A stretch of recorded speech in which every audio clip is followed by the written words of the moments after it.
আজকে আমরা কথা বলবো কালনাগিনী সাপকে নিয়ে। এটি বিষধর সাপ হলেও সাধারণত মানুষের সামনে বেশি আসে না। এই শরীর লম্বা, চিকন ও চকচকে কালো বা গাঢ় বাদামি বর্ণের হয়। লেজের দিকে লালচে বা কমলা রঙের দাগ থাকে। দৈর্ঘ্য সাধারণত 50 সেন্টিমিটার থেকে 1 মিটার পর্যন্ত লম্বা হয়। বাংলাদেশ, ভারত, নেপাল ও দক্ষিণ এশিয়ার কিছু অঞ্চলে এদের দেখা যায়। উৎপত্তি ও বিস্তার। কালনাগিনী মূলত দক্ষিণ এশিয়ার উষ্ণমণ্ডলীয় অঞ্চলে পাওয়া যায়। বাংলাদেশে সাধারণত সুন্দরবন, পাহাড়ি এলাকা ও বনাঞ্চলে দেখা মেলে। মাটির গর্ত, ঝোপঝাড় ও পাতা পচা জায়গায় থাকতে পছন্দ করে। দিনে খুবই কম বের হয়, রাতে শিকার করে। এরা সাধারণত ছোট ব্যাঙ, গিরগিটি, কীটপতঙ্গ খেয়ে বেঁচে থাকে। মানুষকে এরা আক্রমণ করে না যদি না হুমকি অনুভব করে। কালনাগিনীর কামড় অত্যন্ত বিষাক্ত। এর বিষ মূলত স্নায়ুতন্ত্রে আঘাত করে।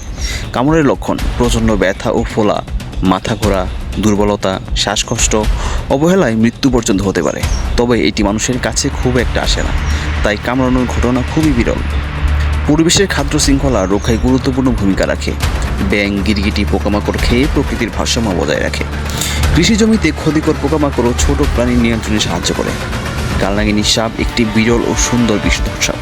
এর কামড় মারাত্মক ক্ষতিকর হলেও মানুষকে সহজে আক্রমণ করে না। প্রকৃতিতে এটি পরিবেশের ভারসাম্য রক্ষায় সাহায্য করে, তাই অযথা ভয় না পেয়ে একে রক্ষা করাই উচিত।